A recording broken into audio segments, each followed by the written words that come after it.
Okusinziira ku bbaluwa eyalabiddwako ng'eva wa Jennifer Bamutulachi okugenda eri olukiiko olufuzi olw'ekitongole ky'eggwanga eky'ennyonyi ki Uganda Airlines, ono alaga ng'omulimu gwa ssenkulu w'ekitongole gwabaddemu bwe gugenda okulangibwa eri abasobola okugusaba ekyeyoleka nti ekifo ono yakivuddemu. Bino byonna kigambibwa okuba nti byava ku kunoonyereza okwakolebwa poliisi n'akakiiko okuva maka g'omukulembeze w'eggwanga akanoonyereza ku buli bw'enguzi ku bitakwatagana n'ebyo bitagenda bulungi mu kitongole ki Uganda Airlines. Akulira oludda oluvuganya gavumenti Joel Ssenyonyi kinajjukirwanga mu kiseera kye nga ssentebe w'akakiiko akakossase akanoonyereza ku ntambuza y'emirimu mu bitongole bya gavumenti kaabuuliriza ku mivuyo egy'enjawulo egyali mu Uganda Airlines, n'oluvannyuma ono n'akuliramu okukola alipoota ku byazuulibwa newankubadde nga yammibwa omukisa okusomebwa mu Paalamenti. Ssenyonyi agamba nti baalwawo okugoba Jennifer Bamutulachi oluvannyuma lw'okumusanga nga talina bisaanyizo. Batatuwagira bazze ne balaba kitwali twogirako.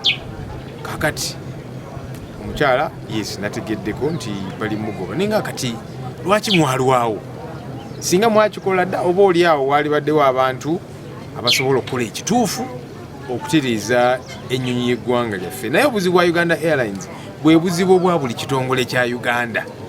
Bateekamu abantu baabwe atali qualified, atalina bisaanyizo, mwana wa gundi ne bamuteekayo eyo ebyokukola tabimanyi, obabba ssente y'omusolo tebajja kukwatibwako. Bannayuganda bwe boogerako nti mwe just mutuwalana n'ebirala kyovudula ebitongole bya gavumenti byonna ebisinga birina ebizibu. Ono era amenya egimu ku mivuyo akakiiko gye kaazuula mu Uganda Airlines. Usanga obuvundu obwa buli kika mu kitongole ky'ennyonyi ekyo.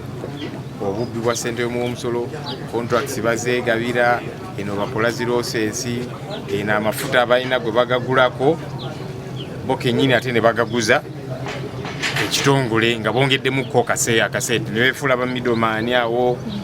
Eno abantu abakozesa ennyonyi agula tiketi omulundi gumu, tiketi n'agikozesa emirundi nga 10. Kati zirosensi kwegakafuyo nga kayitirivu. Eno contracts bw'abategeegabidde awa boyfriend we byonna nga biri ku record. N'ababaka abalala balaze essanyu olwa Bamutulachi okugibwa mu Uganda Airlines nga bagamba nti ebimu ku bibadde bikolebwa bibadde biswaza eggwanga. Funa omukulembeze omupya mu kitongole kino ekya Uganda Airlines okusinziira bye tuze nga tulaba ebibadde tebitambula bulungi.